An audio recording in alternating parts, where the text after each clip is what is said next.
और बड़ी खबर आ रही है, तेल गैस सप्लाई पर सरकार ने आदेश जारी किया है। मंत्रालय ने तेल रिफाइनरियों को उच्च एलपीजी उत्पादन के आदेश दिए। वहीं घरेलू गैस और तेल से जुड़ी केंद्र सरकार ने लोगों से अपील की है कि वो घबराहट में खरीदारी ना करें, पैनिक ना फैलाएं। ये बड़ी खबर है। देश में ऑयल और गैस का पर्याप्त स्टॉक है, ये भी साफ कर दिया गया है। किसी भी तरह की जो जमाखोरी है वो बर्दाश्त नहीं की जाएगी। ईरान की, अमेरिका और इजराइल की जंग के बीच दुनिया के कई देश ऐसे हैं जिस पर असर देखने को जरूर मिल रहा था, लेकिन भारत में अभी इसका ऐसा कोई असर नहीं है, ये सरकार ने साफ कर दिया। मिसाइलें गिर रही हैं, बम बारूद से बर्बादी का खौफनाक मंजर है। मिडिल ईस्ट आग में झुलस रहा है। इस बीच दुनिया पर एक नया संकट भी मंडरा रहा है। पेट्रोल डीजल की बढ़ती कीमतें माथे पर चिंता की लकीरें खींच रही हैं। भारत अपनी 85% से ज्यादा जरूरत के लिए कच्चा तेल आयात करता है और इस वक्त कच्चा तेल $100 प्रति बैरल तक पहुंच गया है। ऐसे में सवाल ये है कि क्या भारत में तेल संकट पैदा होगा? भारत के पास कितने दिनों तक तेल भंडार है? संकट से निपटने के लिए क्या है तैयारी? क्या पूरी होगी भारत की ऊर्जा जरूरतें? आज की तारीख में ये सवाल हर किसी के जहन में है, लेकिन भारत सरकार का दावा यह है कि स्थिति अभी पूरी तरह नियंत्रण में है। सरकार की माने तो भारत में भी पेट्रोल और डीजल की कीमतें बढ़ाने की जरूरत नहीं है, क्योंकि देश के पास तेल का पर्याप्त स्टॉक है। देश में किसी भी पंप पर पेट्रोल और डीजल की कोई कमी नहीं है। भारत ने हॉर्मुज़ स्ट्रेट के बाहर के रास्तों से कच्चे तेल का आयात तेज कर दिया है। दुनिया में बढ़ते तेल संकट पर मोदी सरकार की इंडिया फर्स्ट नीति है। अधिकारियों का कहना है कि जब तक अंतर्राष्ट्रीय बाजार में कच्चे तेल की कीमत $130 प्रति बैरल के पार नहीं जाती, तब तक घरेलू बाजार में कीमतें स्थिर बनी रहेगी। ऐसे में अभी घबराने की जरूरत नहीं है। सरकार का दावा है कि सप्लाई चेन पूरी तरह सामान्य है। मिडिल ईस्ट टेंशन के बीच सरकार ने गैस की जमाखोरी को रोकने के लिए एक और कदम उठाया। केंद्र सरकार ने घरेलू एलपीजी सिलेंडर की रिफिल बुकिंग के नियम में बदलाव किया है। अब उपभोक्ता एक सिलेंडर डिलीवर होने के बाद दूसरा सिलेंडर 21 दिन के बजाय 25 दिन बाद ही बुक कर सकेंगे।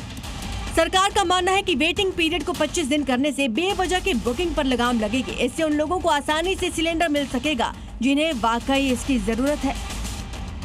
वहीं सरकार ने विमानों में इस्तेमाल होने वाले एविएशन टरबाइन फ्यूल यानी एटीएफ को लेकर भी स्थिति साफ की है। अधिकारियों ने कहा कि देश के पास एटीएफ का पर्याप्त स्टॉक है और घबराने की कोई जरूरत नहीं है। भारत न केवल एटीएफ का उत्पादक है बल्कि इसका निर्यात भी करता है, इसलिए विमान सेवाओं पर कोई असर नहीं पड़ेगा। यानी साफ है कि भारत में फिलहाल कोई संकट नहीं है, लेकिन खाड़ी देशों में अगर युद्ध लंबा खिंचता है तो संकट गहराएगा और इसका असर भारत पर भी पड़ेगा। ब्यूरो रिपोर्ट, जी मीडिया। चलिए अपने मेहमानों से जल्दी से आपको मिलवा देते हैं। हमारे साथ हैं retired colonel Mayank Choubey sir, हमारे साथ हैं रोविंदर सचदेवा सर, हमारे साथ हैं फॉरेन पॉलिसी एक्सपर्ट हैं विपुल अग्रवाल जी, हमारे साथ हैं गोल्ड एक्सपर्ट हैं शरद कोहली जी हमारे साथ जुड़ चुके हैं जो कि इकोनॉमिस्ट हैं और मार्केट एक्सपर्ट हैं। मैं अपने तमाम मेहमानों का रुख करूं, लेकिन उससे पहले एक बड़ी खबर आ रही है जंग के बीच। अमेरिका से बड़ी खबर है, रूस पर लगे प्रतिबंधों पर विचार किया जाएगा। तेल प्रतिबंधों पर ढील दे सकता है यूएस। ये बड़ी जानकारी इस वक्त आ रही है अमेरिका की तरफ से संकेत। तो ये बड़ी खबर इस वक्त आपको देखिए ऐसे वक्त पर बता रहे हैं जब तेल को लेकर पूरी दुनिया इस वक्त कहीं ना कहीं असमंजस की स्थिति में है। हालांकि आज जो चर्चा हम कर रहे हैं भारत पर इस वक्त कोई असर पड़ने नहीं वाला है। तमाम खास मेहमानों से आपका परिचय हमने करवाया। मयंक सर, आपके साथ हम शुरुआत करना चाहते हैं। ये खबर भी आ गई है जंग के बीच रूस पर जो प्रतिबंध लगे हैं उस पर अब विचार किया जा रहा है, लेकिन भारत के लिए आप इसको, मैं चाहती हूँ शुरुआत इसी के साथ हम करें। सरल भाषा में सर जरा आप समझाइए, जब भारत सरकार ये कह रही है कि अभी घबराने की आपको जरूरत नहीं है, तो क्या हमारे पास बंदोबस्त है और कितने समय तक अगर ये जंग रही तो हम इस तरह से सस्टेन कर पाएंगे और भारतीयों को कोई परेशानी नहीं होगी? बहुत बहुत धन्यवाद लवीना और सभी दर्शकों को मेरा सुप्रभात। देखिए, इस समय भारतवासी को डरने की आवश्यकता नहीं है। मैं दोबारा दोहराता हूं, इस समय भारतवासियों को डरने की आवश्यकता नहीं है। कारण हमारे पास में हमारी ज़रूरतों के लिए जितना हमको क्रूड ऑयल चाहिए 10 दिन का हमारे पास में क्रूड ऑयल का रिजर्व रखा है। मैंने क्रूड ऑयल बोला है, मैंने तो तेल परिष्कृत की बात ही नहीं की है। हमारे पास में 2 महीने का परिष्कृत तेल जो है अलग अलग जगह पर रखा हुआ है। 3 महत्वपूर्ण जगह हैं भारत में जहां पर यह तेल रखा जाता है। एक है विशाखापट्टनम, एक है मंगलुरु और तीसरी है पडूर। पडूर और मंगलुरु जो है वो कर्नाटका में है, आपको पता होगा। तो हमारे पास में पर्याप्त तेल के भंडार हैं। हां, इतना जरूर है कि होता क्या है कि ऐसे समय में लोग सोचते हैं कि स्ट्रेट ऑफ हॉर्मुज ब्लॉक हो जाएगी तो हमारा तेल का आयात या गैस का आयात खत्म हो जाएगा। ऐसी बात नहीं है। आप ये भी नोट कीजिएगा, भारत अब तक केवल 27 देशों से तेल आयात करता था, अब 40 आज भारत 40 देशों से तेल आयात कर रहा है। यानी हमने जिसको अंग्रेजी में कहते हैं all the eggs in one basket नहीं रखे हैं जी। अगर एक स्रोत रुकता है तो हमारे पास में और नहीं, जो कि आज हम बात कर रहे हैं ना, लोगों के घर के, लोगों के किचन की, लोगों के जेब की और बाजारों की, तो शरद कोहली सर हमारे साथ जुड़े हुए, वो बेहतर बता पाएंगे। सरकार ने कहा कि हमारे पास 7 से 8 हफ्तों का स्टॉक है, बफर है हमारे पास, घबराने की जरूरत नहीं है। जो जमाखोर है उनके खिलाफ कड़ी कार्रवाई की जाएगी। तो जमाखोर तो ऐसे ही मौके की तलाश में रहते हैं, लेकिन लोग ये सवाल पूछ रहे हैं कि अगर सब कुछ ठीक था तो फिर गैस के दाम क्यों बढ़ गए? शरद जी। नमस्कार प्रत्युष, आपको, लवीना को और जी न्यूज के दर्शकों को देखिए और मेरे फेलो पैनलिस्ट को भी देखिए। एक प्रिकॉशनरी स्टेप लिया गया है क्योंकि पीछे से क्रूड ऑयल के ड्राम सडनली $65-70 से शूट करके एकदम से अभी भी हम जब बात कर रहे हैं तो 90 के आसपास है और कल 120 हो गए थे। तो आपने वैसे भी देखा होगा एलपीजी के दाम तो over a period of time month by month ऊपर नीचे होते रहते हैं और ऐसी परिस्थिति में अगर थोड़े बहुत बढ़ाए गए तो पहले से कुछ बैकलॉग भी था, कुछ ड्यू भी था, दाम बढ़ाए जाना, पहली बात। दूसरी बात, ये जो सिलेंडर में लैग बोलते हैं, इसको हम लैग क्रिएट किया गया है कि आपको अब 21 दिन की बजाय 25 दिन के अंदर आपको अगला सिलेंडर बुक करेंगे। उसका अर्थ यह है कि एक प्रिकॉशनरी मेजर लिया जा रहा है। लोग क्या करते हैं, एक सिलेंडर खत्म होने से पहले ही दूसरा सिलेंडर बुक कर देते हैं। इससे उन लोगों को नहीं मिल पाता जो लोग जिनके पास एक भी सिलेंडर नहीं है, तो उसको सिर्फ लैग को खत्म करने के लिए, एक सप्लाई को डिस्टर्ब ना होने के लिए एक लैग क्रिएट किया जा रहा है। मैं समझता हूं कि इस समय अगर हम हरदीप पुरी जी का, पेट्रोलियम मंत्री जो है, उनका कुछ दिन पहले बयान आया था, उन्होंने स्पष्ट तौर पे कहा था कि अभी आपको 1.5 महीने से 2 महीने तक कोई समस्या नहीं है। परंतु इसमें परंतु बहुत जरूरी है प्रत्युष, परंतु यह है कि जो बयान आ रहे हैं ईरान और अमेरिका की तरफ से वो बहुत ही कॉन्ट्रडिक्टिंग आ रहे हैं। ईरान कह रहा है कि हम 1 लीटर भी तेल वहां से गुजरने नहीं देंगे। अमेरिका उधर कह रहा है, ट्रंप साहब का बयान आया है कि हम स्ट्रेट ऑफ हॉर्मुज को कब्जा करने का सोच रहे हैं। तो जब तक परिस्थिति स्पष्ट नहीं होती, जब तक ये अनिश्चितता की स्थिति बनी हुई है, तब तक के लिए आपको क्रूड ऑयल के दाम, आपने बहुत ही इंपॉर्टेंट पॉइंट कहा कि ईरान ने कहा कि 1 लीटर भी तेल जो है यहां से हम गुजरने नहीं देंगे। रविंदर सचदेवा सर बेहतर बता पाएंगे, स्ट्रेट ऑफ हॉर्मुज की जो बात की जा रही है कि अगर वो बंद रहेगा लंबे वक्त तक। ठीक है प्रत्युष, इस वक्त एक बड़ी खबर मिल रही है, पहले दर्शकों को वो बता देते हैं। बड़ी खबर यह है कि तेल को लेकर एमपी से इस वक्त बड़ी जानकारी मिल रही है। सीएम ने एक बड़ी बैठक इसी को लेकर बुलाई है। पेट्रोल डीजल की आपूर्ति पर यह बेहद महत्वपूर्ण बैठक होने जा रही है। सीएनजी को लेकर भी इसी बैठक में चर्चा होगी, क्योंकि भारत में तमाम राज्यों को भी अब इंटरनली ये निर्देश होंगे कि कैसे अपने अपने राज्यों के लोगों का यहाँ पर ध्यान रखा जाए। रविंदर सर, प्रत्युष ने जो सवाल पूछा आप उसका भी जवाब दीजिएगा। अभी मैंने सवाल किया ही नहीं था, मैं सवाल पर आता हूँ।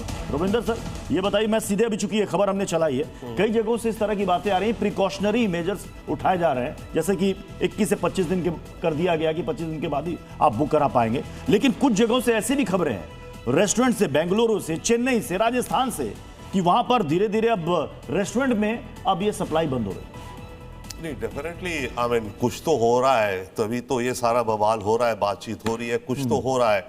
सरकार तो ऑब्वियसली पूरा प्रयास कर रही है और पूरी कोशिश कर रही है और पूरा रीएश्योर कर रही है लोगों को कि कोई इम्पैक्ट नहीं करेगा। सरकार का वो रोल होता है करना, परंतु एट द सेम टाइम कुछ ना कुछ तो हो रहा है, राइट। तेल की कीमतें बढ़ रही हैं, तेल की शॉर्टेज आ रही है, पूरा मिडिल ईस्ट जो खासकर गल्फ का एरिया है। बाय द वे हमें 2 चीज अलग करनी चाहिए। अभी बात हो रही थी घर के गैस की, क्रूड ऑयल का हमारे पास रिजर्व है स्ट्रेटेजिक, राइट, पर एलपीजी गैस जो है, जो सिलेंडर्स में हमें गैस मिलती है, उसका हमारा कोई ऑफिशियल रिजर्व नहीं है। वो कंपनीज के पास है, हमारी जो ऑयल कंपनीज जो डील करती हैं, पर उनके पास करीब 25 से 30 दिन का स्टॉक होता है। तो गैस जो एलपीजी सिलेंडर की हम बात कर रहे हैं, उसका करीब 25 से 30 दिन का स्टॉक है हमारे पास। क्रूड ऑयल का स्टॉक अलग है, वो 8 हफ्तों का बताया जा रहा है। हाँ, राइट, मतलब मोटा मोटी 2 महीनों का। एग्जैक्टली। तो हमें डिस्टिंग्विश करना है। एनर्जी अलग अलग रूप में आ रही है, क्रूड ऑयल आ रहा है, एलपीजी आ रही है, उधर एलएनजी आ रही है, एलएनजी पे भी फर्क पड़ेगा। और एलएनजी जो गैस है वो गैस ज्यादा जो हमारी पाइप से आती है घरों में गैसें, वो एलएनजी द्वारा सोर्स है उनका, तो डेफिनेटली फर्क पड़ेगा कुछ ना कुछ। अब जहां तक बात है कि ये स्ट्रेट्स ऑफ हॉर्मुज में अमेरिका कहता है पूरा ये मतलब कब्जा कर लूंगा या ईरान को नहीं जाने दूंगा, आई थिंक उसमें भी ज्यूरी आउट है। अमेरिका जो कहता है बहुत बार वो हो नहीं पाता है, नहीं हो पाएगा। At the same time Iran जो कह रहा है वो भी बहुत बार नहीं कर पाएगा।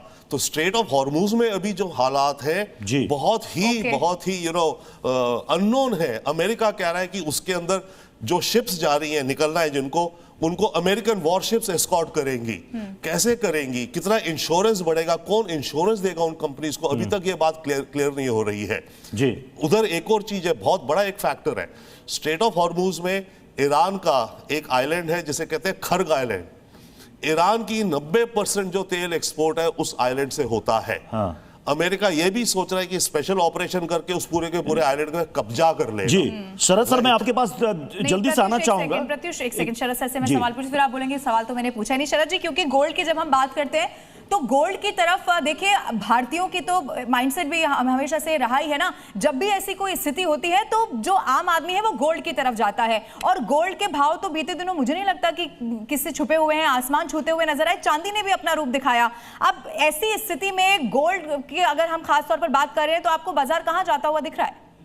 शरद जी, बहुत अच्छा सवाल आपने पूछा लवीना, क्योंकि ये सवाल लाखों करोड़ों लोगों के मन में। और आपने एक और चीज नोट करी होगी गोल्ड में, जब ये लड़ाई छिड़ी तो जब गोल्ड $5,200, मैं कॉमेक्स के प्राइस की बात कर रहा हूं, उससे शूट करके 5,400 गया, उसके बाद करेक्ट होके ये $5,000 के आसपास आ गया। अब लोग ये सोचने लगे कि भाई जियोपॉलिटिकल टेंशन से अगर गोल्ड बढ़ता है तो अचानक गोल्ड को क्या हो गया, दोनों तरफ से मिसाइल रॉकेट तो चल रहे हैं, गोल्ड क्यों नहीं रॉकेट हो रहा है? उसका मैं कारण, टेक्निकल कारण समझा देता हूं जो लोगों के लिए जानना जरूरी है। गोल्ड डॉलर इंडेक्स को फॉलो करता है। ये डॉलर इंडेक्स लवीना 6 करेंसीज को मिला के बनती है। मैं जल्दी से नाम ले लेता हूं, British pound, Swiss franc, euro, Japanese yen, Swedish krona और कैनेडियन डॉलर। जैसे ही डॉलर इंडेक्स ऊपर जाती है गोल्ड नीचे आता है। अब हुआ क्या कि क्रूड ऑयल की प्राइस बढ़ने की वजह से डॉलर की डिमांड बढ़ गई। डॉलर की इंट्रिंसिक वैल्यू नहीं बढ़ी, डॉलर की डिमांड बढ़ गई।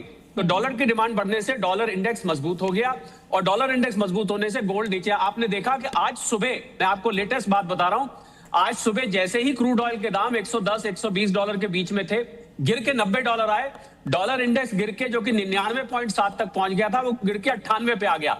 और तुरंत गोल्ड की प्राइस जो $5,100 से नीचे चल रही थी वो शूट करके इस समय जब हम बात कर रहे हैं तो $5,160-70 तक आ गई है। तो ये गोल्ड का खेल और क्रूड ऑयल का खेल और डॉलर इंडेक्स का खेल, इन तीनों का खेल समझना बहुत जरूरी है। परंतु आपका सवाल था, लंबे वक्त के लिए कोई भी निवेशक इसको लेके रखता है, थोड़ा थोड़ा करके जब करेक्शन आए तो लॉन्ग टर्म में मुझे अच्छा जाता दिख रहा है, क्योंकि अमेरिका की करेंसी इस युद्ध के बाद कमजोर होनी है, मजबूत नहीं होनी है। ये सिर्फ डॉलर की डिमांड है, उनकी करेंसी, जो देश युद्ध में जाएगा उसकी करेंसी कमजोर होगी, कभी मजबूत नहीं होगी। लवीना और प्रत्युष, मैं विपुल जी आपसे समझना चाहूंगा, सोने और चांदी में आपको लग रहा है कि अभी उछाल जबरदस्त आने वाला है, कहां तक जाकर रुके? नमस्कार सभी को। सब कुछ अनएक्सपेक्टेड हो रहा है। एक दिन में ही क्रूड ऑयल का रेट $120 हो गया, फिर आज $90 हो गया। जैसा कि अभी कोहली साहब ने कहा, कल 5,000 के आसपास कॉमेक्स पे डॉलर गोल्ड ट्रेड कर रहा था। आज जब क्रूड ऑयल घटा है तो फिर 5,200 के आसपास है। सिल्वर में भी $84 के आसपास था, जो अब $89 के आसपास है। तो ये सब कुछ अनएक्सपेक्टेड हो रहा है। कभी भी वॉर की सिचुएशन में ऐसा कभी देखा नहीं गया था कि गोल्ड डेप्रिशिएट करता है, बट इस बार ऐसा हो रहा है। तो लेकिन मुझे लगता है कि लॉन्ग टर्म, मतलब कुल मिलाकर ये कि जिन्होंने सोने और चांदी में पैसा लगा रखा है वो घबराए नहीं, बिल्कुल नहीं घबराना। चलिए सर, इस पर हम चर्चा आगे जारी रखेंगे।